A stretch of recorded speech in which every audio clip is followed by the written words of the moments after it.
ശ്രീമദ് ഭഗവത്ഗീത അധ്യായം 4 ജ്ഞാന കർമ്മ സന്യാസ യോഗം. ആശയസംഗ്രഹവും വ്യാഖ്യാനവും. ഈ അധ്യായത്തിന് ജ്ഞാന കർമ്മ സന്യാസ യോഗം എന്നാണ് ആചാര്യന്മാർ പേര് നൽകി കാണുന്നത്. മൂന്നാം അധ്യായത്തിൽ ഭഗവാൻ വിവരിച്ച കർമ്മയോഗത്തിന്റെ സാമാന്യ സ്വഭാവം ഈ പുസ്തകം വായിക്കുന്ന കൊച്ചുകുട്ടികൾക്ക് ഒട്ടൊക്കെ മനസ്സിലായി കാണും എന്ന് കരുതുന്നു. കുറെ കൂടി മുതിർന്നവരോട് ഗീതയെക്കുറിച്ച് സംസാരിക്കുമ്പോൾ ഇത്രയും പറഞ്ഞാൽ പോരാ. അവർക്കു വേണ്ടി പണ്ഡിതരായ വ്യാഖ്യാതാക്കൾ വിശദമായ വ്യാഖ്യാനങ്ങൾ തയ്യാറാക്കിയിട്ടുണ്ട്. നിങ്ങളുടെ കൂട്ടത്തിലും മിടുക്കരായ കൂട്ടുകാരുണ്ടാകുമല്ലോ. അവർക്ക് ആ വ്യാഖ്യാനങ്ങൾ സൗകര്യം പോലെ എടുത്ത് വായിക്കാം.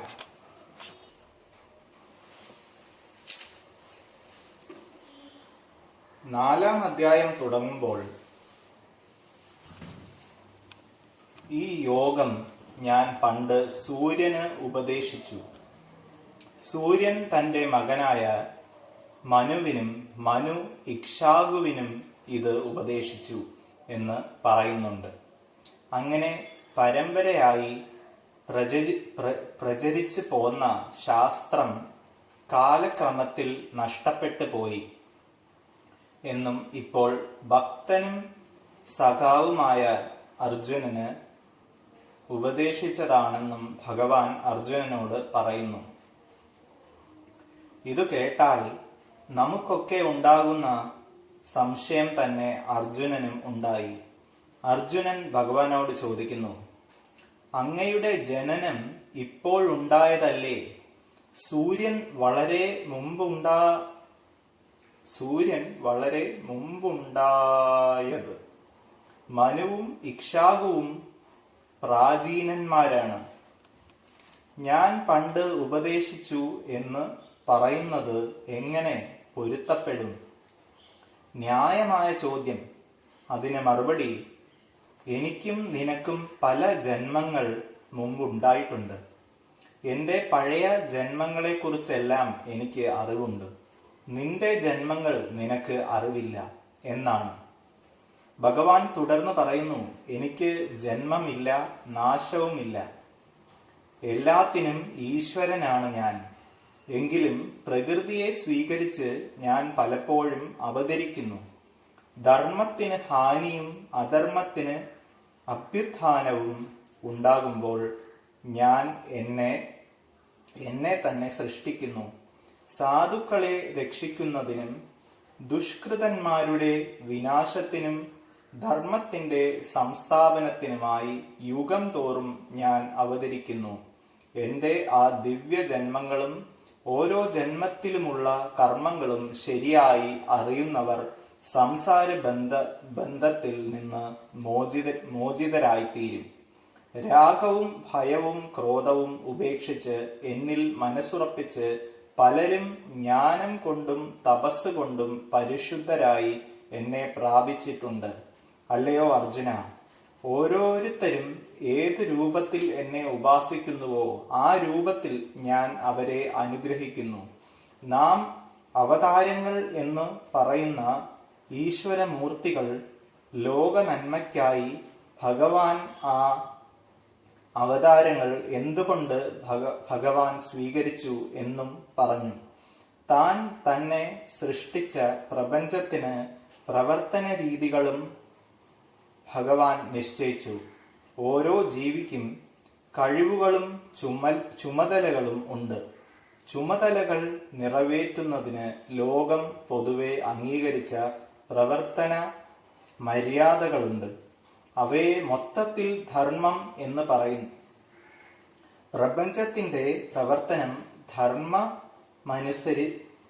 ധർമ്മമനുസരിച്ച് നടക്കുമ്പോൾ ഭഗവാന് സാക്ഷിയായി അത് കണ്ട് രസിക്കേണ്ടതേയുള്ളൂ. ജീവികളും മനുഷ്യരും ധർമ്മം മറക്കുമ്പോൾ അധർമ്മം അധികാരമേറ്റെടുക്കും. ധർമാധിഷ്ഠിതമല്ലാത്ത അധികാര പ്രയോഗം ലോകത്തിന് ആപൽക്കരമാണ്. അങ്ങനെ വരുമ്പോൾ ധർമ്മത്തെ പുനഃസ്ഥാപിക്കുന്നതിന് ഭഗവാൻ പല രൂപത്തിൽ അവതരിക്കുന്നു. കർമ്മസിദ്ധി ആഗ്രഹിക്കുന്നവർ ഇന്ദ്രാദികളായ ദേവന്മാരെ ആരാധിക്കുന്നു. മനുഷ്യലോകത്തിൽ കർമ്മങ്ങൾക്ക് കാലതാമസം കൂടാതെ തന്നെ ഫലമുണ്ടാകും. ഓരോ വിഭാഗത്തിൽപ്പെട്ട ആളുകളും ഏതേതു തരം കർമ്മങ്ങൾ ചെയ്യണം എന്ന് ഞാൻ തന്നെ തീരുമാനിച്ചിട്ടുണ്ട്. ഗുണകർമ്മ വിഭാഗങ്ങൾ ലോകർക്കു വേണ്ടി ഞാൻ ചിട്ടപ്പെടുത്തിയിട്ടുണ്ടെങ്കിലും കർമ്മങ്ങൾ എന്നെ ബാധിക്കുന്നില്ല. എനിക്ക് കർമ്മബലത്തിൽ ആഗ്രഹവുമില്ല. ഈ സത്യം അറിയുന്നവരെയും കർമ്മം ബന്ധിക്കുന്നില്ല. പക്ഷേ കർമ്മം എന്താണ്, അകർമ്മം എന്താണ് എന്ന് വിവേകികളായ മനുഷ്യർക്ക് പോലും തീർച്ചയില്ല. അതുകൊണ്ട് അശുഭത്തിൽ നിന്ന് മോചനം നൽകുന്ന കർമ്മ വിവേകം ഞാൻ നിനക്ക് പറഞ്ഞു തരാം എന്ന മുഖവുരയോടെ ഭഗവാൻ കർമ്മത്തെയും അകർമ്മത്തെയും കുറിച്ച് പറയുന്നു. ഭഗവാൻ തുടർന്ന് പറയുന്നു, കർമ്മത്തെയും അകർമ്മത്തെയും വേർതിരിച്ചറിയാൻ എളുപ്പമല്ല. ശരീരവ്യാപാരങ്ങളുടെ ഭാഗമായും കർത്തവ്യങ്ങളുടെ ബന്ധം കൊണ്ടും എന്തെങ്കിലും പ്രവർത്തിക്കാതിരിക്കാൻ ആർക്കും സാധ്യമല്ല. ജീവൻ നിലനിർത്താൻ അത്യാവശ്യം വേണ്ട കർമ്മങ്ങളായാലും സന്ദർഭം കൊണ്ട് കർത്തവ്യമായി തോന്നിയത് നിറവേറ്റാൻ വേണ്ടിയായാലും പ്രവൃത്തിക്ക് പ്രചോദനം എന്തു തന്നെയായാലും അതിൽ നിന്ന് തനിക്കുള്ള പ്രയോജനം എന്ത് എന്നാലോചിക്കാതെ പ്രവർത്തിക്കണം. കാമസങ്കല്പങ്ങളില്ലാത്ത പ്രവർത്തനം നടത്തുന്ന ആളെ ജ്ഞാനി എന്ന് പണ്ഡിതന്മാർ പറയുന്നു. അങ്ങനെയുള്ള പ്രവർത്തനം കർമ്മബന്ധങ്ങൾ ഉണ്ടാക്കുന്നില്ല. അതുകൊണ്ട് അവൻ പ്രവർത്തിക്കുന്നില്ല എന്ന് വേണമെങ്കിൽ പറയാം. ആഗ്രഹങ്ങളില്ലാതെ പ്രയോജനത്തെക്കുറിച്ച് ചിന്തിക്കാതെ ഒന്നും ഇങ്ങോട്ട് സ്വീകരിക്കാതെ യദൃച്ഛയാ കിട്ടുന്ന ലാഭത്തിൽ സന്തോഷത്തോടെ പ്രവർത്തിക്കണം.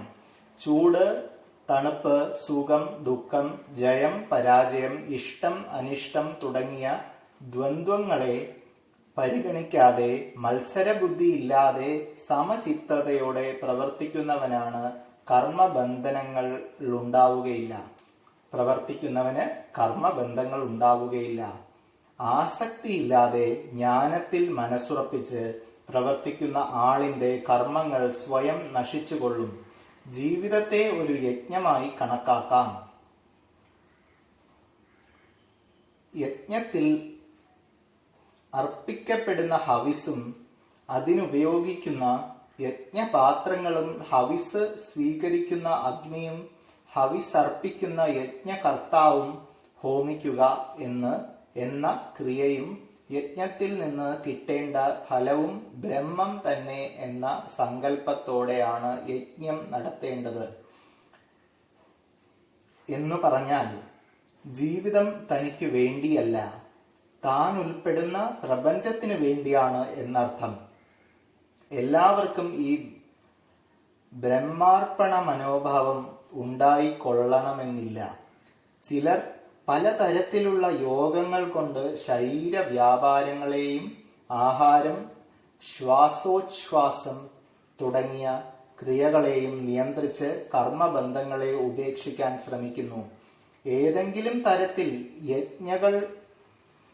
യജ്ഞങ്ങൾ കൊണ്ട് പാപങ്ങളെ നശിപ്പിച്ച് യജ്ഞശിഷ്ടമായ അമൃതം ഭുജിക്കുന്നവൻ ബ്രഹ്മപദത്തെ പ്രാപിക്കും. അതു ചെയ്യാതെ തന്റെ ശരീരത്തിന്റെ ഇഷ്ടാനിഷ്ടങ്ങൾ മാത്രം അനുസരിക്കുന്നവന് അല്പമായ സുഖം പോലും കിട്ടുകയില്ല. ദ്രവ്യങ്ങൾ ഉരുക്കൂട്ടി അത് ഹോമിച്ച് നടത്തുന്ന യജ്ഞം ഒരു വക. അതിനേക്കാൾ ശ്രേഷ്ഠമാണ് ജ്ഞാനം നേടൽ എന്ന യജ്ഞം. എല്ലാ കർമ്മങ്ങളും ജ്ഞാനത്തിലാണ് ചെന്നെത്തുന്നത്. ബ്രഹ്മജ്ഞാനികളായ ഗുരുക്കന്മാർക്ക് ജ്ഞാനം ഉപദേശിക്കാൻ കഴിയും. അവരെ പ്രീതിപ്പെടുത്തി ജ്ഞാനം നേടിയാൽ ഒരു തരത്തിലുള്ള മോഹവും അവശേഷിക്കുകയില്ല. ജ്ഞാനം ഉണ്ടാകുമ്പോൾ സ്വന്തം ആത്മാവിലും പരമാത്മാവായ എന്നിലും നീ നിന്നെ തന്നെ കാണും. അത് സാധിച്ചാൽ പാപസമുദ്രത്തെ ആ ജ്ഞാനമാകുന്ന തോണി കൊണ്ട് നിനക്ക് തരണം ചെയ്യാൻ കഴിയും. കത്തിജ്വലിക്കുന്ന അഗ്നി വിറകിനെ ഭസ്മമാക്കുന്നത് പോലെ അല്ലയോ അർജുന, ജ്ഞാനമാകുന്ന അഗ്നി എല്ലാ കർമ്മങ്ങളെയും ഭസ്മമാക്കുന്നു. ജ്ഞാനത്തോടൊപ്പം പവിത്രമായി ഒന്നും തന്നെയില്ല. ശ്രദ്ധയോടെ ഇന്ദ്രിയങ്ങളെ അടക്കി പരിശ്രമിക്കുന്നവന് ജ്ഞാനം ലഭിക്കും. ജ്ഞാനം ലഭിച്ചാൽ സ്വാഭാവികമായി ശാന്തി ഉണ്ടാകും. ഭഗവാൻ സമർത്ഥനായ ഒരു താർക്കികനെ പോലെ ജ്ഞാനം എന്തെന്നും അത് നേടാനുള്ള വഴി എന്തെന്നും വളരെ കുറച്ച് വാക്കുകൾ കൊണ്ട് അർജുനനെ ഉപദേശിച്ചു. അറിവ് എല്ലാവർക്കുമുണ്ട്. വ്യക്തികളെ താരതമ്യപ്പെടുത്തിയാൽ അറിവിന്റെ കാര്യത്തിൽ ഏറ്റക്കുറച്ചിലുകൾ ഉണ്ടാകാം. ഒന്നും അറിഞ്ഞുകൂടാത്തവരായി ആരും തന്നെയില്ല. സർവജ്ഞത്വം ഈശ്വരനൊഴികെ മറ്റാർക്കും അവകാശപ്പെടാവുന്നതല്ല. ഭഗവാൻ തുടർന്ന് പറയുന്നു, അജ്ഞനും ശ്രദ്ധയില്ലാത്തവനും സംശയാത്മാവും ആയവന് നാശം ഉണ്ടാകും. അവന് ഇഹലോകവും പരലോകവും ഇല്ല, സുഖവും ഇല്ല. എല്ലാ കർമ്മങ്ങളും ഈശ്വരാരാധനമായി കർമ്മഫലങ്ങൾ ഈശ്വരനിൽ അർപ്പിച്ച് ജ്ഞാനം കൊണ്ട് സംശയങ്ങൾ ഇല്ലാതാക്കി പ്രവർത്തിക്കുന്ന ആത്മാവുള്ളവനെ കർമ്മങ്ങൾ ബന്ധിക്കുന്നില്ല. ഇങ്ങനെ കർമ്മത്തെയും ജ്ഞാനത്തെയും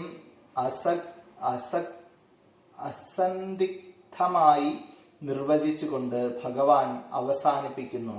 അല്ലയോ ഭാരത, നിന്റെ ഹൃദയത്തിൽ ഇപ്പോൾ കടന്നുകൂടിയതും അജ്ഞാനത്തിൽ നിന്ന് ഉണ്ടായതുമായ ഈ സംശയത്തെ ജ്ഞാനമാകുന്ന വാളുകൊണ്ട് ഛേദിച്ചിട്ട് കർമ്മയോഗത്തെ അനുഷ്ഠിക്കാനായി എഴുന്നേൽക്കുക. ഉപദേശം നമുക്കേവർക്കും വേണ്ടിയുള്ളതാണ് എന്ന് മനസ്സിലാക്കി അതിനൊത്ത് പെരുമാറുകയേ ചെയ്യേണ്ടതുള്ളൂ. ഇതി ശ്രീമദ് ഭഗവത്ഗീതാസൂപനിഷത്സു ബ്രഹ്മവിദ്യായാം യോഗശാസ്ത്രേ ശ്രീകൃഷ്ണാർജുന സംവാദേ ജ്ഞാനകർമ്മസന്യാസയോഗോ നാമ ചതുർത്ഥോധ്യായഃ. ജ്ഞാനകർമ്മസന്യാസയോഗം എന്ന 4-ാം അധ്യായം കഴിഞ്ഞു. ശ്രീമദ് ഭഗവത്ഗീത അധ്യായം 4 ജ്ഞാനകർമ്മസന്യാസയോഗം. ശ്രീ ഭഗവാൻ ഉവാച, ഇമം അവ്യയം യോഗം അഹം വിവസ്വതേ പ്രോക്തവാൻ. വിവസ്വാൻ മനവേ പ്രാഹ മനുഹു ഇക്ഷ്വാകവേ അബ്രവീത്. അവ്യയമായ ഈ യോഗം ഞാൻ സൂര്യന് ഉപദേശിച്ചു.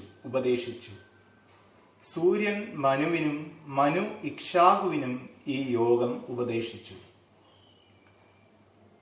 ഹേ പരന്തപ, ഏവം പരമ്പരാ പ്രാപ്തം ഇമം രാജർഷയഃ വിദുഹു സഹ യോഗഃ മഹതാ കാലേന ഇഹ നഷ്ടഃ. ശത്രുക്കളെ നശിപ്പിക്കുന്നവനായ അല്ലയോ അർജുന, ഇങ്ങനെ പരമ്പരയായി കിട്ടിയ ഈ യോഗം രാജർഷിമാർ അറിഞ്ഞിരുന്നു. ആ യോഗം കാലവശാൽ നഷ്ടപ്പെട്ടു പോയി.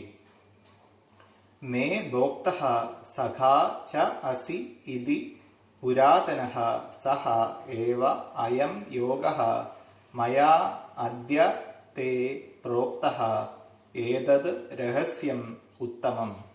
നീ എന്റെ ഭക്തനും സഖാവും ആയതിനാൽ പുരാതനമായ ആ യോഗം ഞാൻ ഇപ്പോൾ നിനക്ക് ഉപദേശിച്ചു. ഇത് രഹസ്യവും ശ്രേഷ്ഠവും ആകുന്നു. അർജുന ഉവാച, ഭവതഃ ജന്മ അപരം വിവസ്വതഃ ജന്മ പരം ത്വം ആദൗ ഏതത് പ്രോക്തവാൻ ഇതി കഥം വിജാനീയാം. അങ്ങയുടെ ജന്മം ഈയിടെ ഉണ്ടായതാണ്. സൂര്യന്റെ ജന്മം പണ്ടുണ്ടായി. ആദിയിൽ അങ്ങ് സൂര്യനെ ഉപദേശിച്ചു എന്നുള്ളത് എങ്ങനെയാണ് മനസ്സിലാക്കേണ്ടത്?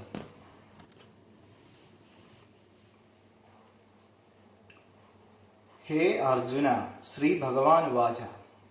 ഹേ അർജുന, മേ തവ ച ബഹൂനി ജന്മാനി വ്യതീതാനി താനി സർവാണി അഹം വേദ ഹേ പരന്തപ ത്വം ന വേദ. അല്ലയോ അർജുന, എനിക്കും നിനക്കും അനേകം ജന്മങ്ങൾ കഴിഞ്ഞുപോയിട്ടുണ്ട്. അവയെല്ലാം ഞാൻ അറിയുന്നു, നീ അറിയുന്നില്ല. അജഹ അവ്യയാത്മാ അഭി സൻ ഭൂതാനാം ഈശ്വരഃ അഭി സൻ സ്വാം പ്രകൃതിം അധിഷ്ഠായ ആത്മമായയാ സംഭവാമി. ജന്മമില്ലാത്തവനും നാശമില്ലാത്തവനും ജീവികളുടെ ഈശ്വരനും ആണെങ്കിലും സ്വന്തം പ്രകൃതിയെ അധിഷ്ഠാനമാക്കി എന്റെ മായ കൊണ്ട് ഞാൻ അവതരിക്കുന്നു. ഹേ ഭാരത, യഥാ യഥാ ഹി ധർമ്മസ്യ ഗ്ലാനി അധർമ്മസ്യ അഭ്യുത്ഥാനം ഭവതി തഥാ അഹം ആത്മാനം സൃജാമി. അല്ലയോ ഭാരത, ധർമ്മത്തിന് ഗ്ലാനിയും അധർമ്മത്തിന് അഭ്യുത്ഥാനവും ഉണ്ടാകുമ്പോൾ ഞാൻ എന്നെ പല രൂപത്തിൽ സൃഷ്ടിക്കുന്നു. സാധൂനാം പരിത്രാണായ ദുഷ്കൃതാം വിനാശായ ച ധർമ്മ സംസ്ഥാപനാർത്ഥായ യുഗേ യുഗേ സംഭവാമി. സാധുക്കളെ രക്ഷിക്കുന്നതിനും ദുഷ്ടന്മാരെ നശിപ്പിക്കുന്നതിനും ധർമ്മത്തെ നിലനിർത്തുന്നതിനും വേണ്ടി ഞാൻ യുഗം തോറും അവതരിക്കുന്നു.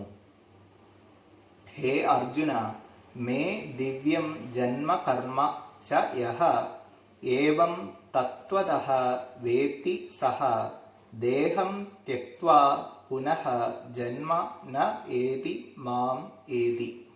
അല്ലയോ അർജുന, ദിവ്യമായ എന്റെ ജന്മത്തെയും കർമ്മത്തെയും ശരിയായി അറിയുന്നവൻ ദേഹത്തെ ഉപേക്ഷിച്ചാൽ പിന്നെ ജന്മം സ്വീകരിക്കുന്നില്ല.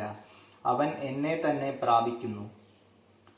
വീതരാഗഭയക്രോധാഃ മന്മയാഃ മാം ഉപാശ്രിതാഃ ബഹവഃ ജ്ഞാനതപസാ പൂതാഃ മദ്ഭാവം ആഗതാഃ.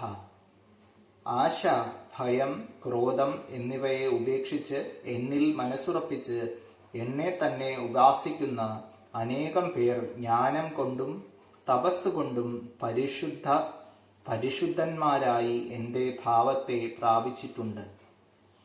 ഹേ പാർത്ഥ, യേ യഥാ മാം പ്രപദ്യന്തേ താൻ തഥാ ഏവ അഹം ഭജാമി മനുഷ്യാഃ സർവശഃ മമ വർത്മാ അനുവർത്തന്തേ. അല്ലയോ പാർത്ഥ, ആര് ഏതു വിധത്തിൽ എന്നെ ഉപാസിക്കുന്നുവോ ആ വിധത്തിൽ ഞാൻ അവരെ അനുഗ്രഹിക്കുന്നു. മനുഷ്യർ എന്റെ മാർഗത്തെ എല്ലാവിധത്തിലും പിന്തുടരുന്നു. ഇഹ കർമ്മണാം സിദ്ധിം കാംക്ഷന്തഃ ദേവതാഃ യജന്തേ ഹി മാനുഷേ ലോകേ കർമ്മജാ സിദ്ധിഃ ക്ഷിപ്രം ഭവതി. ഇവിടെ കർമ്മങ്ങൾക്ക് ഫലം വേണം എന്ന് ആഗ്രഹിക്കുന്നവർ ദേവതകളെ ആരാധിക്കുന്നു. എന്തുകൊണ്ടെന്നാൽ മനുഷ്യലോകത്തിൽ കർമ്മഫലം വേഗത്തിൽ ഉണ്ടാകുന്നു. ഗുണകർമ്മ വിഭാഗശഃ ചാതുർവർണ്ണ്യം മയാ സൃഷ്ടം തസ്യ കർത്താരം അഭി മാം അകർത്താരം അവ്യയം വിധി. ഗുണങ്ങളുടെയും കർമ്മങ്ങളുടെയും വിഭാഗം കൊണ്ട് 4 വർണ്ണങ്ങൾ എന്നാൽ സൃഷ്ടിക്കപ്പെട്ടു. അതിന് കർത്താവാണെങ്കിലും ഞാൻ അകർത്താവും അവ്യയനുമാണ് എന്ന് അറിയുക. കർമാണി മാം ന ലിംബന്തി മേ കർമ്മഫലേ സ്പൃഹാ ന ഇതി മാം യഹ അഭിജാനാതി സഹ കർമ്മഭിഃ ന ബധ്യതേ. കർമ്മങ്ങൾ എന്നിൽ പിടിക്കുന്നില്ല. എനിക്ക് കർമ്മത്തിൽ ഇച്ഛയുമില്ല. ഇങ്ങനെ എന്നെ അറിയുന്നവൻ കർമ്മങ്ങളാൽ ബന്ധിക്കപ്പെടുന്നുമില്ല. ഏവം ജ്ഞാത്വാ പൂർവൈഃ മുമുക്ഷുഭിഃ കർമ്മ കൃതം തസ്മാത് പൂർവൈഃ പൂർവതരാം കൃതം കർമ്മ ഏവ ത്വം അപി കുരു. ഇങ്ങനെ അറിഞ്ഞിട്ട് പണ്ടുള്ള മോക്ഷേച്ഛുക്കൾ കർമ്മം ചെയ്തു. അതുകൊണ്ട് പൂർവന്മാരാൽ പണ്ട് ചെയ്യപ്പെട്ടതുപോലെ നീയും കർമ്മം ചെയ്യുക. കർമ്മ കിം അകർമ്മ കിം ഇതി അത്ര കവയഃ അപി മോഹിതാഃ യത് ജ്ഞാത്വാ അശുഭാത് മോക്ഷ്യസേ തത് കർമ്മ തേ പ്രവക്ഷ്യാമി. കർമ്മമെന്ത് അകർമ്മമെന്ത് എന്ന കാര്യത്തിൽ കവികളും ജ്ഞാനികളും കൂടി മോഹിക്കുന്നു. ഏതൊന്നറിഞ്ഞാൽ അശുഭത്തിൽ നിന്ന് മോചനം ലഭിക്കുമോ ആ കർമ്മം നിനക്ക് ഞാൻ പറഞ്ഞു തരാം. കർമ്മണഃ തത്വം ബോധവ്യം വികർമ്മണഃ ച അപി ബോധവ്യം അകർമ്മണഃ ച ബോധവ്യം ഹി കർമ്മണഃ ഗതിഃ ഗഹന. കർമ്മത്തിൻ്റെയും വികർമ്മത്തിൻ്റെയും അകർമ്മത്തിൻ്റെയും തത്വം അറിയപ്പെടേണ്ടതാകുന്നു. കർമ്മഗതി ഗഹനമാണ്. കർമ്മണി അകർമ്മഃ യഃ പശ്യേത് അകർമ്മണി ച കർമ്മ യഃ പശ്യേത് സഹ മനുഷ്യേഷു ബുദ്ധിമാൻ കൃത്സ്നകർമ്മകൃത് സഹ യുക്തഃ. കർമ്മത്തിൽ അകർമ്മത്തെയും അകർമ്മത്തിൽ കർമ്മത്തെയും കാണുന്നവൻ എല്ലാ മനുഷ്യരിലും വെച്ച് ബുദ്ധിമാനാണ്. അവൻ എല്ലാ കർമ്മങ്ങളെയും ചെയ്യുന്നവനായിരിക്കെ തന്നെ യോഗിയായിരിക്കും. യസ്യ സർവേ സമാരംഭാഃ കാമസങ്കൽപ്പവർജിതാഃ ജ്ഞാനാഗ്നിദഗ്ധകർമാണം തം ബുധാഃ പണ്ഡിതം ആഹുഃ. എല്ലാ കർമ്മങ്ങളും കാമസങ്കൽപ്പങ്ങളില്ലാതെ ചെയ്യുന്നവന്റെ കർമ്മങ്ങൾ ജ്ഞാനാഗ്നിയിൽ ദഹിച്ചു പോകുന്നു. അപ്രകാരമുള്ളവനെ ജ്ഞാനികൾ പണ്ഡിതൻ എന്നു പറയുന്നു. കർമ്മഫലാസംഗം ത്യക്ത്വാ നിത്യതൃപ്തഃ നിരാശ്രയഃ കർമ്മണി അഭിപ്രവൃത്തഃ അപി സഹ കിഞ്ചിത് ന കരോതി ഏവ. കർമ്മഫലത്തിലുള്ള ആസക്തി ഉപേക്ഷിച്ച് നിത്യതൃപ്തനും നിരാശ്രയനുമായ ആൾ കർമ്മത്തിൽ പ്രവർത്തിക്കുന്നവനായാലും അവൻ ഒരു കർമ്മവും ചെയ്യാത്തതുപോലെയാണ്. അവന് കർമ്മബന്ധം ഉണ്ടാകുന്നില്ല. നിരാശീഹി യത ചിത്താത്മാ ത്യക്ത സർവ പരിഗ്രഹഃ ശാരീരം കേവലം കർമ്മ കുർവൻ കിൽപിഷം ന ആപ്നോതി. ആശയില്ലാത്തവനായി ചിത്തത്തെയും ആത്മാവിനെയും അടക്കി ഒന്നും സ്വീകരിക്കാതെ ശരീരം നിലനിർത്താനുള്ള കർമ്മങ്ങൾ മാത്രം ചെയ്യുന്നവൻ പാപത്തെ പ്രാപിക്കുന്നില്ല. യദൃച്ഛാലാഭസന്തുഷ്ടഃ ദ്വാന്ദ്വാതീതഃ വിമത്സരഃ സിദ്ധൗ ച അസിദ്ധൗ സമഃ കൃത്വാ അപി ന നിബധ്യതേ. യാദൃശ്ചികമായി വന്നുചേരുന്നവയിൽ സന്തോഷിക്കുന്നവനും സുഖദുഃഖാദി ദ്വന്ദ്വങ്ങൾക്ക് അതീതനും മത്സരം ഇല്ലാത്തവനും കിട്ടുന്നതും കിട്ടാത്തതും സമമായി കണക്കാക്കുന്നവനും ആയ ആൾ കർമ്മം ചെയ്താലും അത് അവനെ ബന്ധിക്കുന്നില്ല. ഗതസംഗസ്യ മുക്തസ്യ ജ്ഞാനാവസ്ഥിതചേതസഃ യജ്ഞായ ആചരതഃ കർമ്മസമഗ്രം പ്രവിലീയതേ. സംഘം ഇല്ലാത്തവനും രാഗാദി ബന്ധങ്ങൾ ഇല്ലാത്തവനും ജ്ഞാനത്തിൽ മനസ്സുറച്ചവനും ആയവൻ യജ്ഞാർത്ഥമായി കർമ്മം ചെയ്താൽ ആ കർമ്മം സമഗ്രമായി ലയിച്ചു പോകുന്നു. അർപ്പണം ബ്രഹ്മ ഹവിഹി ബ്രഹ്മാഗ്നൗ ബ്രഹ്മണാഹുതം ബ്രഹ്മ തേന ബ്രഹ്മകർമ്മ സമാധിന ഗന്ധവ്യം ബ്രഹ്മ ഏവ. ഹോമിക്കാൻ ഉപയോഗിക്കുന്ന ഉപകരണങ്ങളും അർപ്പിക്കപ്പെടുന്ന ഹവിസും ഹവിസ് സ്വീകരിക്കുന്ന അഗ്നിയും അർപ്പിക്കുന്ന യജ്ഞകർത്താവും ഹോമിക്കുക എന്ന ക്രിയയും ബ്രഹ്മം തന്നെ. ഈ യജ്ഞകർമ്മത്തിൽ ഏകാഗ്രചിത്തനായി ഏർപ്പെടുന്നവൻ പ്രാപിക്കേണ്ടതും ബ്രഹ്മത്തെ തന്നെ. അപരേ യോഗിനഃ ദൈവം ഏവ യജ്ഞം പര്യുപാസതേ. അപരേ യജ്ഞേന ഏവ യജ്ഞം ബ്രഹ്മാഗ്നൗ ഉപജുഹ്വതി. മറ്റു ചില യോഗിമാർ ദൈവയജ്ഞം കൊണ്ട് തന്നെ ഉപാസിക്കുന്നു. വേറെ ചിലർ യജ്ഞം കൊണ്ട് യജ്ഞത്തെ ബ്രഹ്മാഗ്നിയിൽ ഹോമിക്കുന്നു. അന്യേ ശ്രോത്രാദീനി ഇന്ദ്രിയാണി സംയമാഗ്നിഷു ജൂഹ്വതി. അന്യേ ശബ്ദാദീൻ വിഷയാൻ ഇന്ദ്രിയാഗ്നിഷു ജുഹ്വതി. മറ്റു ചിലർ കാത് തുടങ്ങിയ ഇന്ദ്രിയങ്ങളെ സംയമമാകുന്ന അഗ്നിയിൽ ഹോമിക്കുന്നു. മറ്റു ചിലർ ശബ്ദാദികളായ ഇന്ദ്രിയ വിഷയങ്ങളെ ഇന്ദ്രിയങ്ങളാകുന്ന അഗ്നികളിൽ ഹോമിക്കുന്നു. അപരേ സർവാണി ഇന്ദ്രിയ കർമാണി പ്രാണകർമാണി ച ജ്ഞാനദീപിതേ ആത്മസംയമയോഗാഗ്നൗ ജുഹ്വതി. വേറെ ചിലർ എല്ലാ ഇന്ദ്രിയ വ്യാപാരങ്ങളെയും പ്രാണകർമ്മങ്ങളെയും ജ്ഞാനം കൊണ്ട് ജ്വലിക്കുന്ന ആത്മസംയമ യോഗത്തിന്റെ അഗ്നിയിൽ ഹോമിക്കുന്നു.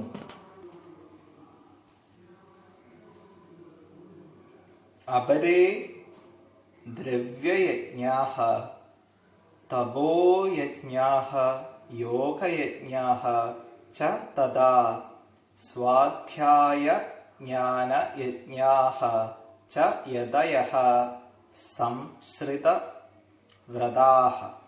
വേറെ ചിലർ ദ്രവ്യയജ്ഞമോ തപോയജ്ഞമോ യോഗയജ്ഞമോ സ്വാധ്യായജ്ഞാനയജ്ഞങ്ങളോ ചെയ്യുന്നു. ഇവരെല്ലാം അവരവരുടെ നിഷ്ഠയിൽ ഉറച്ച വ്രതം ഉള്ളവരാണ്. അപരേ പ്രാണായാമപരായണാഃ പ്രാണാപാനഗതി രുദ്ധ്വാ അപാനേ പ്രാണം തഥാ പ്രാണേ അപാനം ജുഹ്വതി. വേറെ ചിലർ പ്രാണായാമം ചെയ്യുന്നവരായി പ്രാണത്തിൻ്റെയും അപാനത്തിൻ്റെയും ഗതിയെ തടഞ്ഞ് അപാനനിൽ പ്രാണനെയും പ്രാണനിൽ അപാനനെയും ഹോമിക്കുന്നു. അപരേ നിയതാഹാരാഃ പ്രാണാൻ പ്രാണേഷു ജുഹ്വതി. ഏതേ സർവേ അപി യജ്ഞവിദഃ യജ്ഞക്ഷപിതകൽമഷാഃ. മറ്റു ചിലർ നിയതാഹാരരായി പ്രാണങ്ങളെ പ്രാണങ്ങളിൽ ഹോമിക്കുന്നു. ഇപ്പറഞ്ഞവരെയെല്ലാം യജ്ഞം എന്തെന്നറിഞ്ഞവരും യജ്ഞം കൊണ്ട് പാപത്തെ നശിപ്പിച്ചിട്ടുള്ളവരുമാകുന്നു. യജ്ഞശിഷ്ടാമൃതഭുജഃ സനാതനം ബ്രഹ്മ യാന്തി ഹേ കുരു സത്തമ.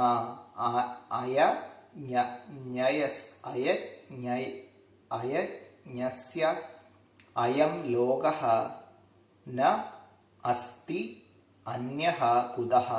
അല്ലയോ കുരുസത്തമ, യജ്ഞശിഷ്ടമായ അമൃതം ഭുജിക്കുന്നവർ സനാതനമായ ബ്രഹ്മത്തെ പ്രാപിക്കുന്നു. യജ്ഞം ചെയ്യാത്തവന് ഈ ലോകം തന്നെയില്ല. മറ്റു ലോകങ്ങളുടെ കാര്യം പറയാനുണ്ടോ? ഏവം ബഹുവിധാഃ യജ്ഞാഃ ബ്രഹ്മണഃ മുഖേ വിതതാഃ താൻ സർവാൻ കർമ്മ ജാൻ വിധി ഏവം ജ്ഞാത്വാ വിമോക്ഷ്യസേ. ഇങ്ങനെ അനേക തരത്തിലുള്ള യജ്ഞങ്ങൾ വേദമുഖത്തിൽ വിസ്തരിച്ച് പറഞ്ഞിട്ടുണ്ട്. ആ എല്ലാ യജ്ഞങ്ങളെയും കർമ്മത്തിൽ നിന്ന് ഉണ്ടായവയാണ് എന്നറിയുക. ഇതറിഞ്ഞാൽ നീ മുക്തനായി ഭവിക്കും. ഹേ പരന്തപ, ദ്രവ്യമായത് യജ്ഞാത് ജ്ഞാനയജ്ഞഃ ശ്രേയാൻ. ഹേ പാർത്ഥ, സർവം കർമ്മ അഖിലം ജ്ഞാനേ പരിസമാപ്യതേ. അല്ലയോ പരന്തപ, ദ്രവ്യമയമായ യജ്ഞത്തെക്കാൾ ജ്ഞാനയജ്ഞം ശ്രേഷ്ഠമാകുന്നു. അല്ലയോ പാർത്ഥ, എല്ലാ കർമ്മങ്ങളും പൂർണ്ണമായി ജ്ഞാനത്തിൽ സമാപിക്കുന്നു. പ്രണിപാതേന പരിപ്രശ്നേന സേവയാ തത് ജ്ഞാനം വിദ്ധി തത്വദർശിനഃ ജ്ഞാനിനഃ ജ്ഞാനം തേ ഉപദേക്ഷ്യന്തി. ജ്ഞാനിനഃ ജ്ഞാനം തേ ഉപദേശ്യന്തി. വീണു നമസ്കരിച്ചു ചോദ്യം കൊണ്ടും സേവ കൊണ്ടും ജ്ഞാനം എന്തെന്ന് അറിയുക. തത്വദർശികളായ ജ്ഞാനികൾ നിനക്ക് ജ്ഞാനം ഉപദേശിക്കും. ഹേ പാണ്ഡവ, യത് ജ്ഞാത്വാ പുനഃ ഏവം മോഹം ന യാസ്യസി യേന ഭൂതാനി അശേഷേണ ആത്മാനി അതോ മയി ദ്രക്ഷ്യസി. അല്ലയോ പാണ്ഡവ, ഈ ജ്ഞാനം ലഭിച്ചാൽ പിന്നെ ഇങ്ങനെയുള്ള മോഹം നിനക്ക് ഉണ്ടാവുകയില്ല. ഈ ജ്ഞാനം കൊണ്ട് എല്ലാ ഭൂതങ്ങളെയും നിന്നിലും പിന്നെ എന്നിലും നീ കാണും.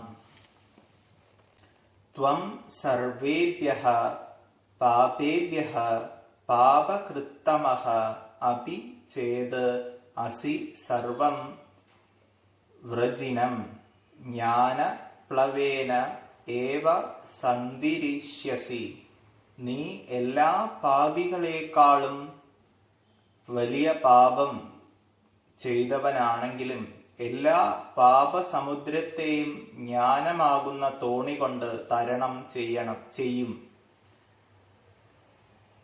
ഹേ അർജുന, സമിദ്ധഃ അഗ്നിഃ ഏധാംസി യദാ ഭസ്മസാത് കുരുതേ തദാ ജ്ഞാനാഗ്നി സർവകർമാണി ഭസ്മസാത് കുരുതേ. അല്ലയോ അർജുന, കത്തിക്കാളുന്ന അഗ്നി വിറകുകളെ ഭസ്മമാക്കുന്നതുപോലെ ജ്ഞാനമാകുന്ന അഗ്നി എല്ലാ കർമ്മങ്ങളെയും ഭസ്മമാക്കുന്നു. ഇഹ ജ്ഞാനേന സദൃശം പവിത്രം ന ഹി വിദ്യതേ. കാലേന യോഗസംസിദ്ധഃ ആത്മനി തത് സ്വയം വിന്ദതി.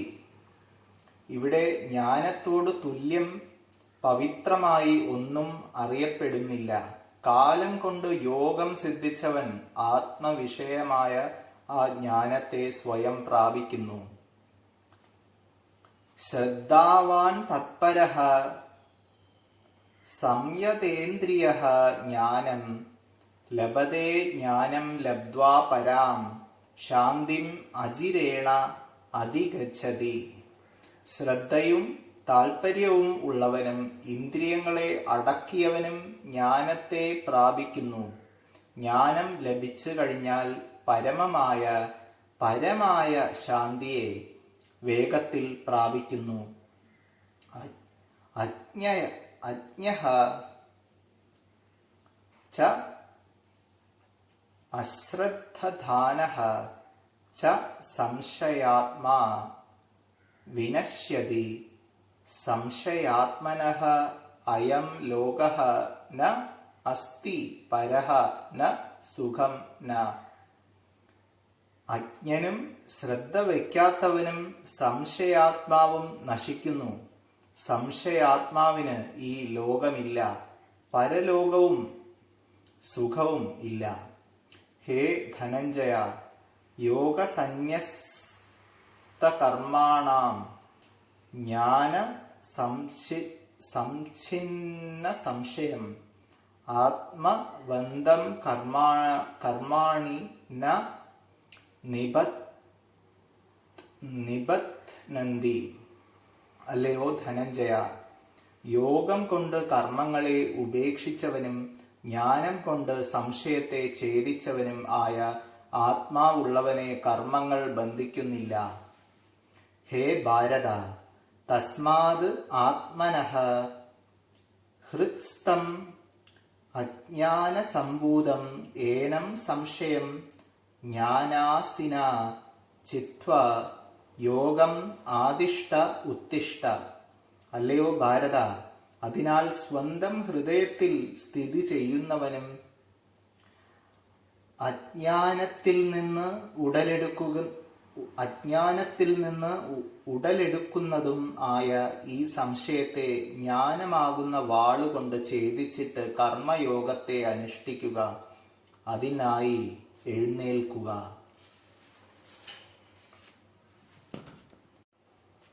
ശ്രീമദ് ഭഗവത്ഗീത അധ്യായം 4 ജ്ഞാനകർമ്മ സന്യാസ യോഗം. ശ്രീ ഭഗവാനുവാച ഇമം വിവസ്വതേ യോഗം പ്രോക്തവാനഹമവ്യയം വിവസ്വാൻമനവേ പ്രാഹ മനുരിക്ഷ്വാകവേ ബ്രവീത്. ഏവം പരമ്പരാ പ്രാപ്തമിമം രാജർഷയോ വിദുഃ സകാലേ നേഹ മഹദാ യോഗോ നഷ്ടഃ പരന്തപ. സ ഏവായം മയാ തേത്യ യോഗപ്രോക്തഃ പുരാതനഃ. ഭക്തോസി മേ സഖാ ചേതി രഹസ്യം ഖേദദുത്തമം. അപരം ഭവതോ ജന്മ പരം ജന്മ വിവസ്വതഃ. കഥമേതദ്വിജാനീയാം ത്വമാദൗ പ്രോക്തവാനിതി. ബഹൂനി മേ വ്യതീതാനി ജന്മാനി തവ ചാർജുന.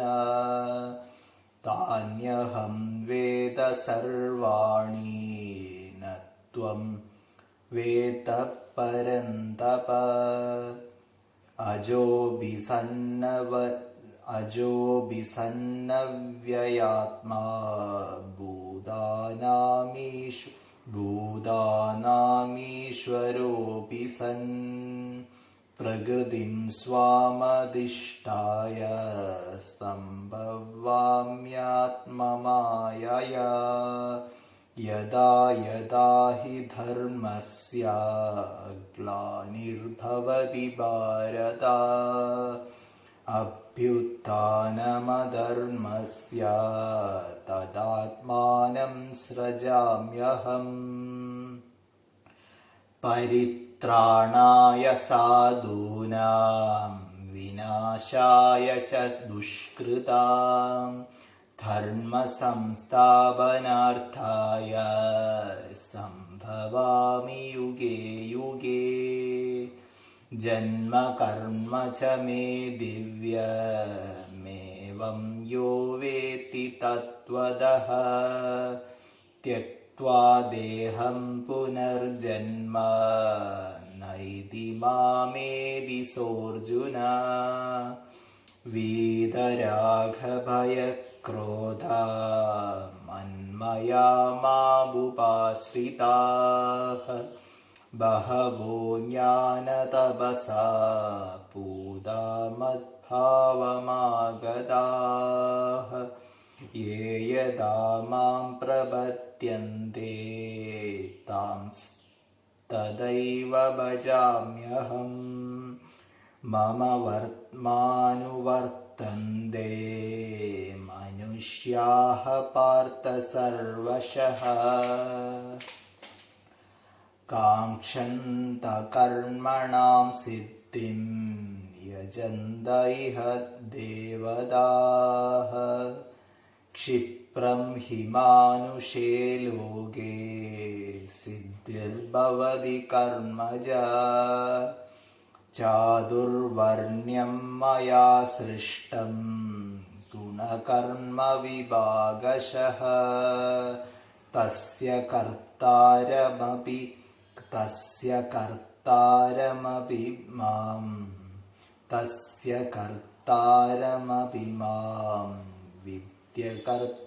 വിദ്യകർത്താരമവ്യയം ന മാം കർമാണി ലിംബന്തി ന മേ കർമ്മഫലേ സ്പൃഹാ ഇതി മാം യോऽഭിജാനാതി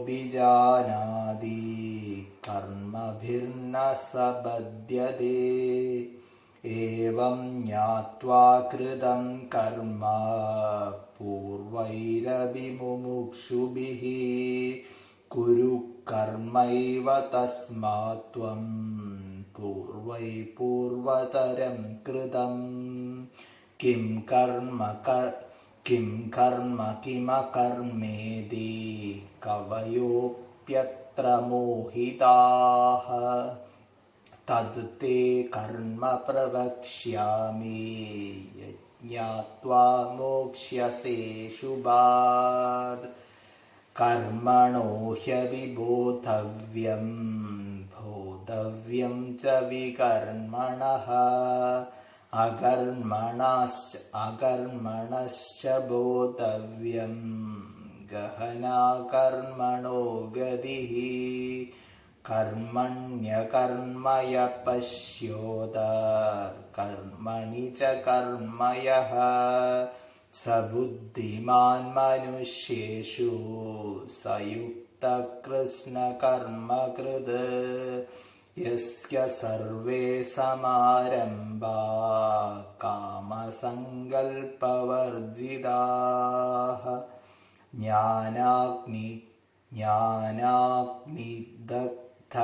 ജ്ഞാനാഗ്നിദഗ്ധകർമാണാം തമാഹു പണ്ഡിതം ബുധാഃ ത്യക്ത്വാ കർമ്മഫലാസംഗം നിത്യതൃപ്തോ നിരാശ്രയഃ കർമ്മണ്യഭിപ്രവൃത്തോപി നൈവ കിഞ്ചിത് കരോതി സഃ നിരാശീര്യത ചിത്താത്മാ ത്യക്ത സർവപരിഗ്രഹഃ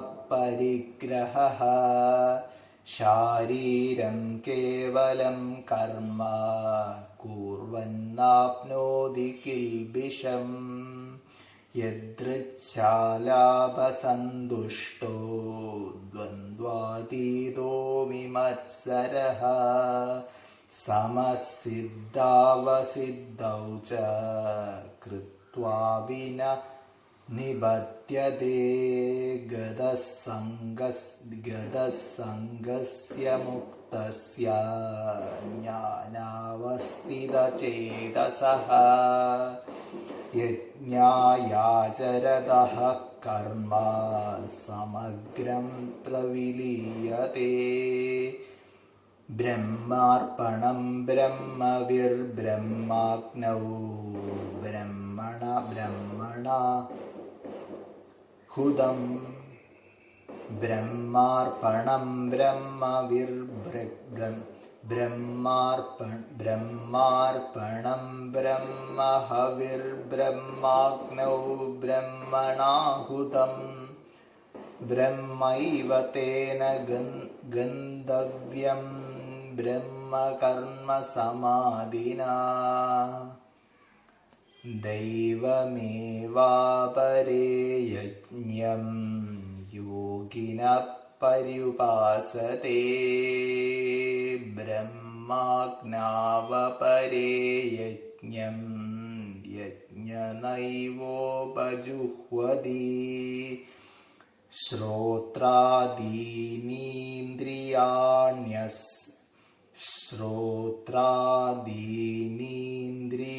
श्रोत्रादीनीन्द्रियाण्यन्ये संयमाग्निषु जुह्वति शब्दादीन् विषयानन्य इन्द्रियाग्निषु जुह्वति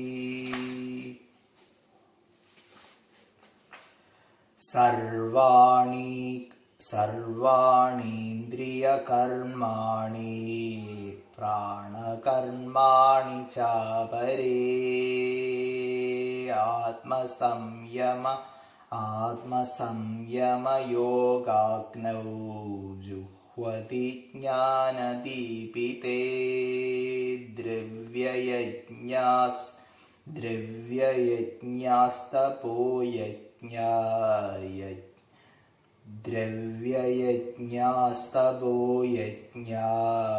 योगयज्ञास्तथा परे स्वाध्यायज्ञानयज्ञाश्च यतयः संशितव्रताः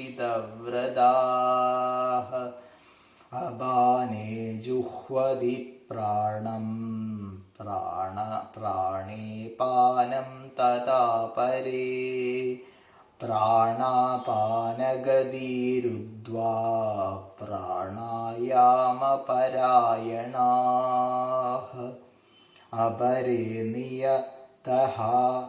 अपरे नियताहारा प्राणान् प्राणेषु जुह्वति सर्वेऽप्येते यज्ञविदो यज्ञक्षपितकल्मषाः यज्ञशिष्टामृतभुजो यान्ति ब्रह्मः सनातनम् नायं लोकोऽस्त्ययज्ञस्य कुतोऽन्यः कुरु सत्तमा एवं बहुविधा यज्ञा विदधा ब्रह्मणो मुखे कर्मजान् विद्धि तान् सर्वानेवं ज्ञात्वा विमोक्ष्यसे श्रेयान् द्रव्यमयाद्यज्ञात् ज्ञानयज्ञः परन्तप सर्वं कर्माखिलं पार्थ ज्ञाने परिसमाप्यते तद्विद्धि प्रणिपातेन परिप्रश्नेन सेवया उपदेक्ष्यन्ति ते ज्ञानं ज्ञानिनस्तत्त्वदर्शिनः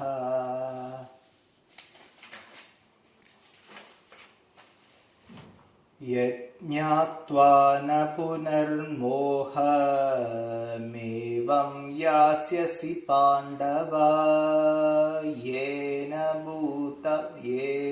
भूतान्यशेषेण द्रक्ष्यस्यात्मन्यतो मयि अभिच्छेदसि पापेभ्यः सर्वेभ्यः पापकृत्रिमः सर्वं ज्ञानप्लवेनैव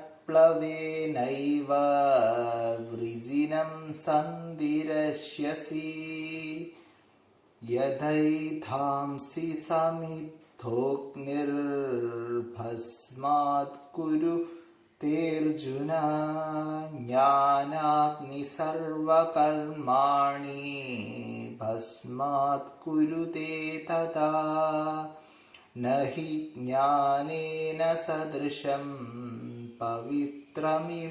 पवित्रमिह विद्यते तत्स्वयं योगसंसिद्ध कालेनात्मनि विन्दति श्रद्धावान् लभते ज्ञानं तत्परः संयतेन्द्रियः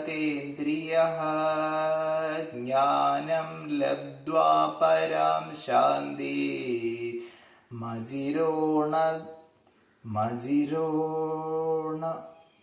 ज्ञानं लब्ध्वा परां शान्तिमचिरेणाधिगच्छति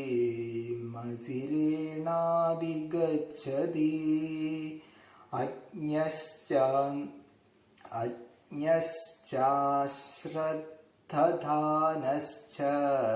संयात्मा विनश्यति नायं लोकोऽस्ति न परो न सुखं संशयात्मनः योगसन्न्यस्तकर्माणां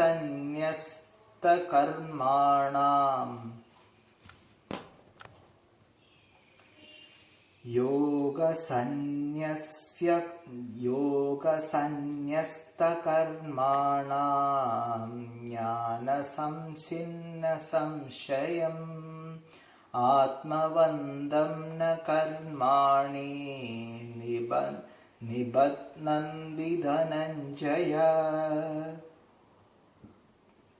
तस्मादज्ञानसम्भूतं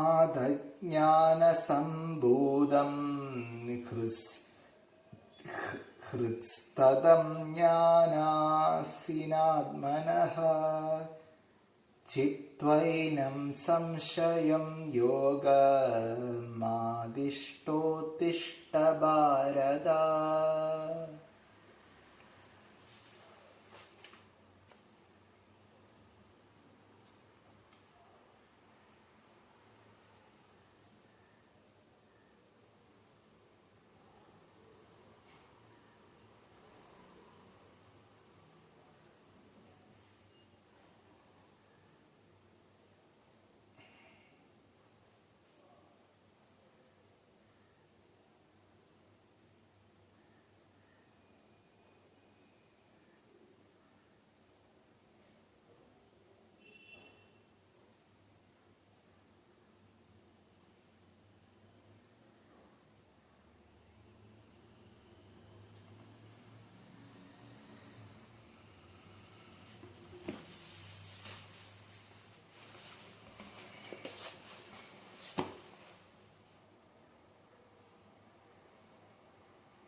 ശ്രീഭഗവാനുവാച ഈയൊരവ്യയമാം യോഗം വിവസ്വാനോടു ചൊല്ലി ഞാൻ വിവസ്വാൻ മനുവോടോതി മനുവിക്ഷ്വാകുവോടുമേ.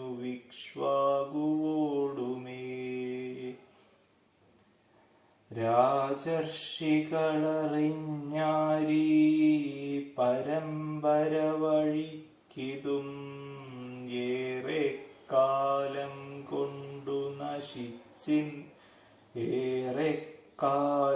കൊണ്ടു നശിച്ചിതീ യോഗം പരന്തപ.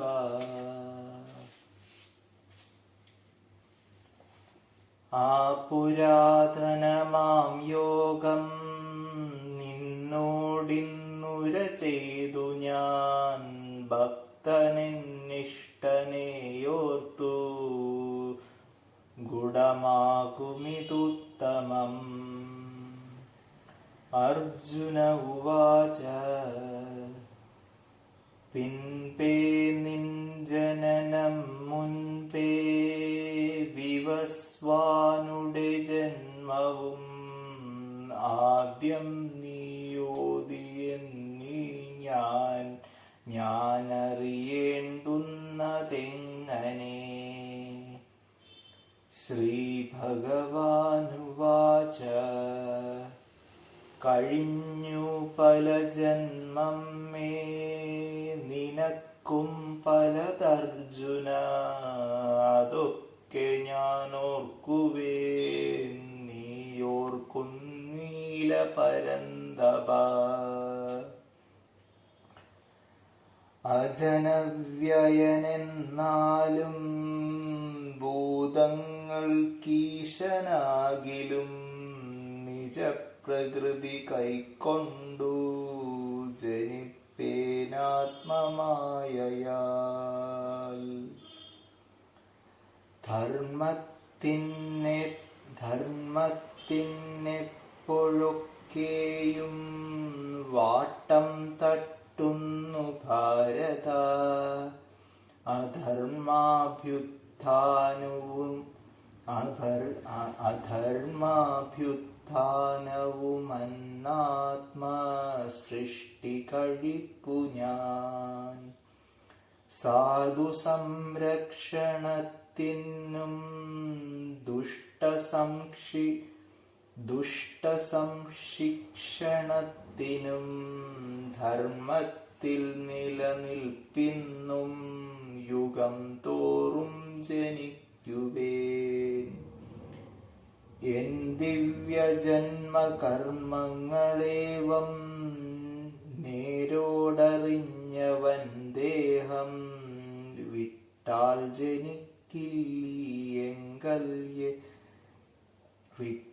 ജനിക്കില്ലീയെങ്കലെത്തിയിടുമർജുന. രാഗക്രോധങ്ങൾ വിട്ടെന്നെ താനോർത്തെന്നെ ശ്രയിച്ചവർ പല പേരും ജ്ഞാനതപഃശുദ്ധർ ഞാൻ തന്നെയായിനാർ.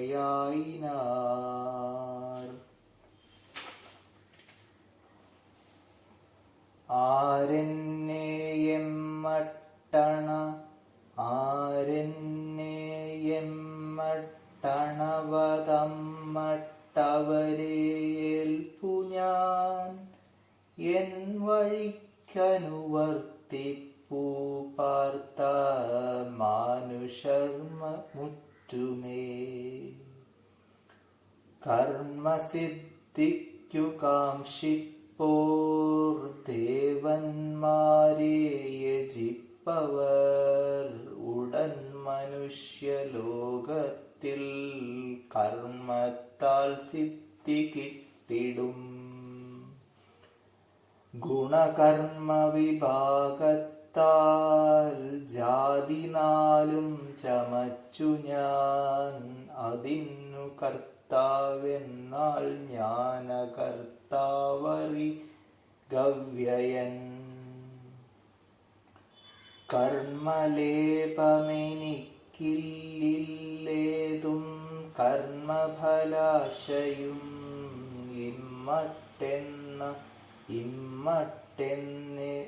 ഇമ്മട്ടെന്നെ അറിഞ്ഞോനും കർമ്മബന്ധമണിഞ്ഞിടാ. എന്നറിഞ്ഞും ചെയ്തു കർമ്മം പണ്ടുള്ളോർ മോക്ഷകാംക്ഷികൾ. അതിനാൽ ചെയ്ക നീ കർമ്മം പണ്ടുള്ളോർ പണ്ടു ചെയ്തതാം. കർമ്മമെന്തെന്താണകർമ്മമിതിൽ കവികൾ മൂഢരാം. ആ കർമ്മം നിന്നോടോതാം. ഞാനറിഞ്ഞാൽ പാപമറ്റിടും. തത്വം കർമ്മത്തിനും കാൺക വികർമ്മത്തിനുമങ്ങനെ. അകർമ്മത്തിനുമേ കാൺക കർമ്മത്തിൻ ഗതി ദുർഘടം. അകർമ്മത്തിൽ കർമ്മവും താൻ കർമ്മത്തിങ്കലകർമ്മവും. കാൺമോൻ ധീമാൻ മാനുഷരിലവൻ യോഗി കൃതാർത്ഥനാം. കാമസങ്കൽപ്പമില്ലാതെ സർവാരംഭവുമുള്ളവൻ. കർമ്മം ജ്ഞാനത്തിൽ വെന്തോൻ വിദ്വാനെന്നോതുമേ ബുധർ. കർമ്മത്തിൻ ഫലബന്ധം വിട്ടെന്നും തൃപ്തൻ നിരാശ്രയൻ. കർമ്മം ചെയ്യുന്നിതെന്നാലും ഒന്നും ചെയ്യുന്നതില്ലവൻ. നിരാശിയത ചിത്താത്മാവെല്ലാ ബന്ധവുമറ്റവൻ. നിരാശിയത ചിത്താത്മാവെല്ലാ ബന്ധവുമറ്റവൻ. കർമ്മം മെയ്യാലെ താൻ ചെയ്വോൻ കിൽബിഷത്തിൽ പെടാദൃഢം. യദൃച്ഛാലാഭസന്തുഷ്ടൻ ദ്വന്ദ്വം വിട്ടോൻ വിമത്സരൻ. സിദ്ധികളിൽ തുല്യൻ ചെയ്കിലും ബന്ധമേറ്റിടാ. സംഘം പോയി മുക്തനായി ജ്ഞാനത്തിങ്കൽ ചിത്തമുറച്ചഹോ. യജ്ഞാർത്ഥം ക്രിയ ചെയ്വോനു ലയിച്ചിടും സമസ്തവും. ബ്രഹ്മാഗ്നിയിൽ ബ്രഹ്മഹവ്യം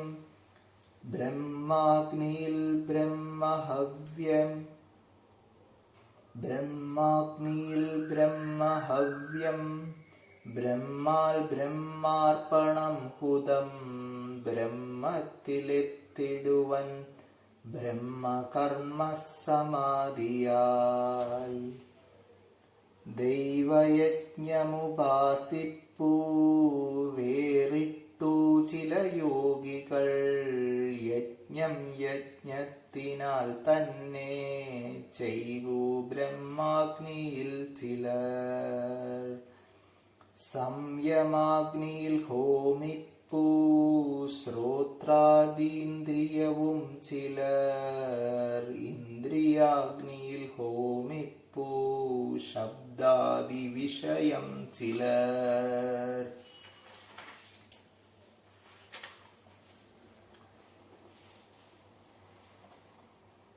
മുറ്റുമിന്ദ്രിയ കർമ്മങ്ങൾ പ്രാണകർമ്മങ്ങളും ചിലർ. ഹോമിപ്പൂ ജ്ഞാനദീപ്താത്മയോഗ സംയമവഗ്നിയിൽ.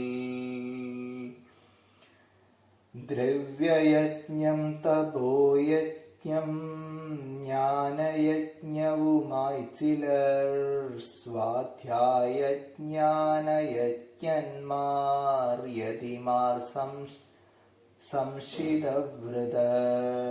ഹോമിപ്പൂ പ്രാണനിലപാന് ഹോമിപ്പൂ പ്രാണനിലപാനനേ പ്രാണനപാനനിൽ ഹോമിപ്പൂ പ്രാണനിലപാനനേ പ്രാണനപാനനിൽ പ്രാണാപാനപ്പോക്കു നിർത്തി പ്രാണായാമമെഴും ചിലർ. പ്രാണൻ പ്രാണനിൽ ഹോമിപ്പൂ നിയതാഹാരരാം ചിലർ. യജ്ഞരിവരെല്ലാരും യജ്ഞത്താൽ പാപമറ്റവർ. യജ്ഞശിഷ്ടാമൃതം കൊൾവോർ നിത്യബ്രഹ്മത്തിലെത്തുമേ. അയജ്ഞനിങ്ങില്ല ലോകമങ്ങെന്തോ കുരുനന്ദന. ഏവം ബ്രഹ്മമുഖത്തിങ്കൽ ചെയ്യുന്നു പല യജ്ഞവും. ഇതൊക്കെയും കർമ്മജങ്ങളിതറിഞ്ഞങ്ങു മുക്തനാം. ദ്രവ്യയജ്ഞത്തിലും നല്ലൂ ജ്ഞാനയജ്ഞം പരന്തപ. പാർത്താമുറ്റും കർമ്മമൊക്കെ ജ്ഞാനത്തിങ്കലടങ്ങുമേ. പ്രണിപാതം പരിപ്രശ്നം സേവയും ചെയ്തതേൽക്ക നീ. നിനക്കി ജ്ഞാനമോദിടും ജ്ഞാനിമാർ തത്വദർശികൾ.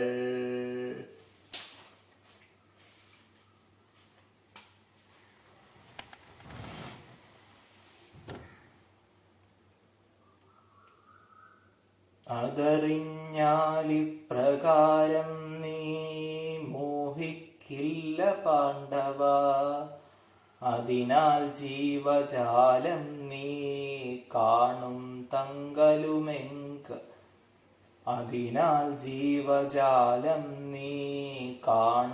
തങ്കലുമെങ്കലും.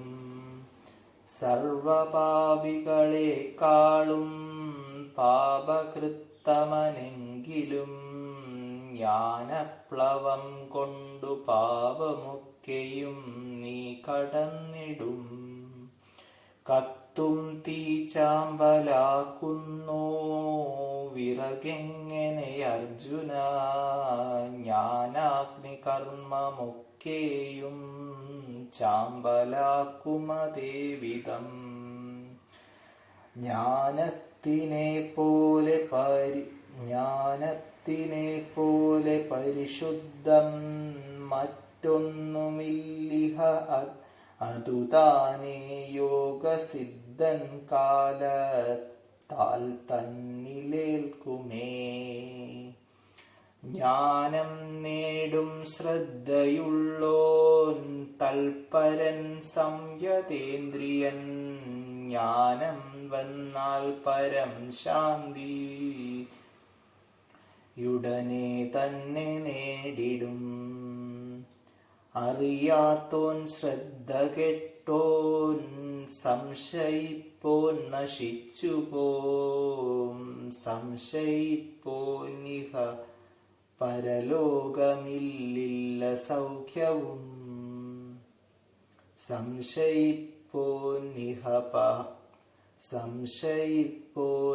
പരലോകമില്ലില്ല സൗഖ്യവും. യോഗത്താൽ കർമ്മവും വിട്ടോൻ ജ്ഞാനത്താൽ ശങ്കയറ്റവൻ.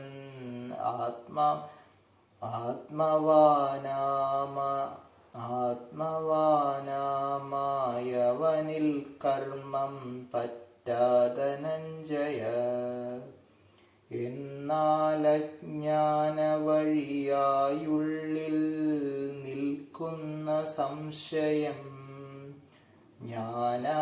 ജ്ഞാനാസിയാൽ വെട്ടി യോഗമേൽക്കെഴുന്നേൽക്ക ഭാരത.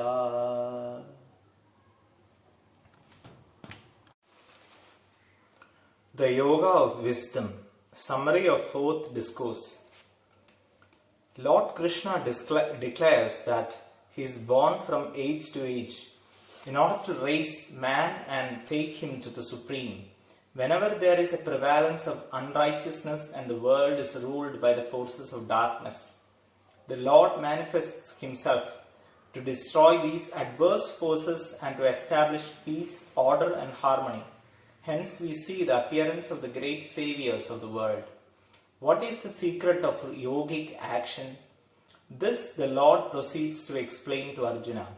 Even though one is not engaged in action, but if the mind is active with the idea of doership and egoism, then it is action in inaction. On the other hand, though engaged physically in intense action, if the idea of agency is absent, if one feels that Prakriti does everything, it is inaction in action. The liberated man is free from attachment and is always calm and serene. Though engaged in ceaseless action, he is unaffected by the pairs of opposites like joy and grief, success and failure. One who has true union with the Lord is not subject to rebirth. He attains immortality. Such a union can only be achieved when one is free from attachment, fear and anger, being thoroughly purified by right knowledge. The Lord accepts the devotion of all, whatever path they may use to approach him. Various kinds of sacrifices are performed by those engaged in the path to God. Through the practice of these sacrifices, the mind is purified and led Godward. Here also there must be the spirit of non-attachment to the fruits of action. Divine wisdom, according to Sri Krishna, should be sought at the feet of a liberated Guru, one who has realized the truth. The aspirant should approach such a sage in a spirit of humility and devotion. God himself manifests in the heart of the Guru and instructs the disciple. Having understood the truth from the Guru by direct intuitive experience, the aspirant is no longer deluded by ignorance. The liberated aspirant directly beholds the self in all beings and all beings in the self. He cognizes through internal experience or intuition that all beings, from the Creator down to a blade of grass, exist in his own self and also in God. Arjuna is given the most heartening assurance that divine wisdom liberates even the most sinful. When knowledge of the self dawns, all actions with their results are burned by the fire of that knowledge, just as fuel is burned by fire. When there is no idea of egoism, when there is no desire for the fruits of one's actions, actions are no actions. They lose their potency. In order to attain divine wisdom, one must have supreme faith and devotion. Faith is therefore the most important qualification for a spiritual aspirant. The doubting mind is always led astray from the right path. Faith ultimately confers divine knowledge, which removes ignorance once and for all. Mere intellectual knowledge does not lead to liberation. It cannot grant one supreme peace and freedom. When one has achieved complete self-mastery and self-control, when one has intense faith and devotion, then true knowledge dawns within and one attains liberation and freedom from all weaknesses and sins. The Lord concludes by emphasizing that the soul that doubts goes to destruction. Without faith in oneself, in the scriptures and in the words of the preceptor, one cannot make any headway on the spiritual path. It is doubt that prevents one from engaging in spiritual sadhana and realizing the highest knowledge and bliss. By following the instructions of the Guru and through sincere service, one's doubts are rent asunder and divine knowledge manifests itself within. Spiritual progress then goes on at a rapid pace. The Blessed Lord said, I taught this imperishable yoga to Vivaswan. He told it to Manu. Manu proclaimed it to Ikshvaku. This handed down thus in regular succession, the royal sages knew. This yoga, by a long lapse of time, has been lost here. O Parandaba, burner of foes. The royal sages were kings who at the same time possessed divine knowledge. They learned this yoga. That same ancient yoga has been taught today to thee by me, for thou art my devotee and friend. It is the supreme secret. This ancient yoga consists of profound and subtle teachings. Hence, it is the supreme secret which the Lord reveals to Arjuna. Later on was thy birth, and Arjuna said, later on was thy birth, and prior to it was the birth of Vivaswan, the sun. How am I to understand that thou didst teach this yoga in the beginning? The Blessed Lord said, many births of mine have passed, as well as of thine, O Arjuna. I know them all, but thou knowest not, O Parandapa. Though I am unborn and of imperishable nature, and though I am the Lord of all beings, yet ruling over my own nature, I am born by my own Maya. Whenever there is a decline of righteousness, O Arjuna, and rise of unrighteousness, then I manifest myself. That which elevates a man and helps him to reach the goal of life and attain knowledge is dharma, righteousness. That which drags him into worldliness is unrighteousness. That which helps a man to attain liberation is dharma. That which makes him irreligious is adharma or unrighteousness. For the protection of the good, for the destruction of the wicked, and for the establishment of the righteousness, I am born in every age.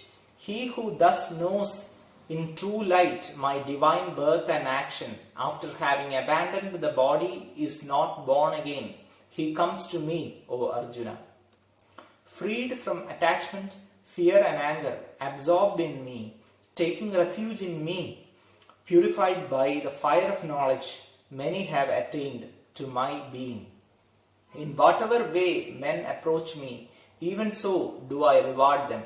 My path do men tread in all ways, O Arjuna. Those who long for success in action in this world sacrifice to the gods, because success is quickly attained by men through action. The fourfold caste has been created by me according to the differentiation of guna and karma. Though I am the author thereof, know me as the non-doer and immutable. The four castes are Brahmana, Kshatriya, Vaishya and Shudra. This division is according to the guna and karma. Guna is quality, karma is the kind of work. Both guna and karma determine the caste of a man. In a Brahmana, sattva predominates. He possesses serenity, purity, self-restraint, straightforwardness and devotion. In a Kshatriya, rajas predominates. He possesses prowess, splendor, firmness, dexterity, generosity and rulership. In a Vaishya, rajas predominates and tamas is subordinate to rajas. He does the duty of plowing, protection of cattle and trade. In a Shudra, tamas predominates and rajas is subordinate to the quality of tamas. He renders service to the other three castes. Human temperaments and tendencies vary according to the gunas. Actions do not tame me, nor have I a desire for the fruits of action. He who knows me thus is not bound by actions. Having known this, the ancient seekers after freedom also performed actions. Therefore, do thou perform actions as did the ancients in days of yore. What is action? What is inaction? As to this, even the wise are confused. Therefore, I shall teach thee such action, the nature of action and inaction, by knowing which thou shalt be liberated from the evil of samsara, the world of birth and death. For verily the true nature of action enjoined by the scriptures should be known. Also that of forbidden or unlawful action and of inaction. Hard to understand is the nature, path of action. He who seeth inaction in action, he who seeth inaction in action and action in inaction, he is wise among men. He is a yogi and performer of all actions. It is the idea of agency, the idea of I am the doer, that binds man to worldliness. If this idea vanishes, action is no action at all. It does not bind one to worldliness. This is inaction in action. But if a man sits quietly thinking of actions and that he is their doer, he is ever doing actions, this is referred to as action in inaction. He whose undertakings are all devoid of desires and selfish purposes, and whose actions have been burned by the fire of knowledge, him the wise call a sage. Having abandoned attachment to the fruit of the action, ever content, depending on nothing, he does not do anything, though engaged in activity. Without hope and with the mind and the self-controlled, having abandoned all greed, doing mere bodily action, he incurs no sin. Content with what comes to him without effort, free from the pairs of opposites and envy, even-minded in success and failure, though acting he is not bound. To one who is devoid of attachment, who is liberated, whose mind is established in knowledge, who works for the sake of sacrifice, for the sake of God, the whole action is dissolved. Brahman is the oblation. Brahman is the melted butter, ghee. By Brahman is the oblation poured into the fire of Brahman. Brahman verily shall be reached by him who always sees Brahman in action. This is wisdom sacrifice, wherein the idea of Brahman is substituted for the ideas of the instrument and other accessories of action, the idea of action itself and its results. By having such an idea, the whole action melts away.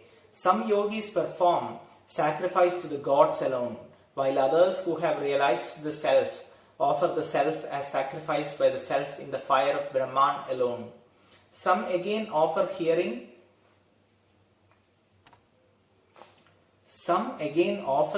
and other senses as sacrifice in the fire of restraint. Others offer sound and various objects of the senses as sacrifice in the fire of the senses.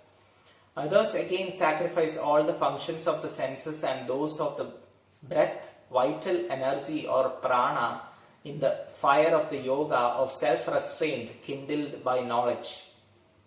Some again offer wealth, austerity and yoga as sacrifice, while the ascetics of self-restraint and rigid vows offer study of scriptures and knowledge as sacrifice. Others offer as sacrifice the outgoing breath in the incoming and the incoming in the outgoing, restraining the courses of the outgoing and the incoming breaths, solely absorbed in the restraint of the breath. Some yogis practice inhalation, some practice exhalation, and some retention of breath. This is pranayama. Others who regulate their diet offer life breaths in life breaths. All these are knowers of sacrifice, whose sins are all destroyed by sacrifice. Those who eat the remnants of the sacrifice, which are like nectar, go to the eternal Brahman. This world is not for the man who does not perform sacrifice. How then can he have the other, Arjuna? O Arjuna, they go to the eternal Brahman after attaining knowledge of the self through purification of the mind by performing the above sacrifices. He who does not perform any of these is not fit even for this miserable world. How then can he hope to get a better world than this? Thus, various kinds of sacrifices are spread out before Brahman, literally at the mouth or face of Brahman. Know them all as born of action, and knowing thus, thou shalt be liberated. Superior is wisdom sacrifice to sacrifice with objects, O Parantapa. All actions in their entirety, O Arjuna, culminate in knowledge. Know that by long prostration, by question and by service, the wise who have realized the truth will instruct thee in that knowledge. Knowing that thou shalt not, O Arjuna, again become deluded like this, and by that thou shalt see all beings in thyself and also in me. Even if thou art the most sinful of all sinners, yet thou shalt verily cross all sins by the raft of knowledge. One can overcome sin through self-knowledge. As the blazing fire reduces fuel to ashes, O Arjuna, so does the fire of knowledge reduce all actions to ashes. Verily, there is no purifier in this world like knowledge. He who is perfected in yoga finds it in the self in time. The man who is full of faith, who is devoted to it, and who has subdued all the senses, obtains this knowledge. And having obtained the knowledge, he goes at once to the supreme peace.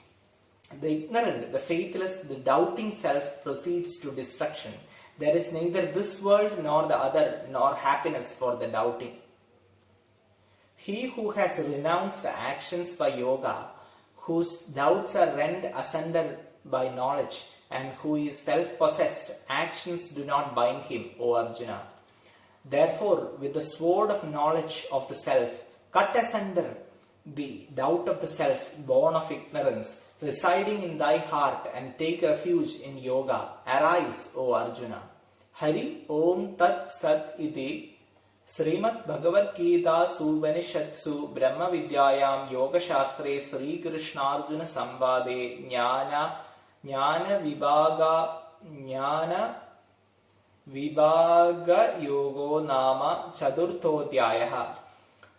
Thus, in the Upanishads of the glorious Bhagavad Gita, the science of the eternal, the scripture of yoga, the dialogue between Sri Krishna and Arjuna ends the fourth discourse entitled The Yoga of Wisdom.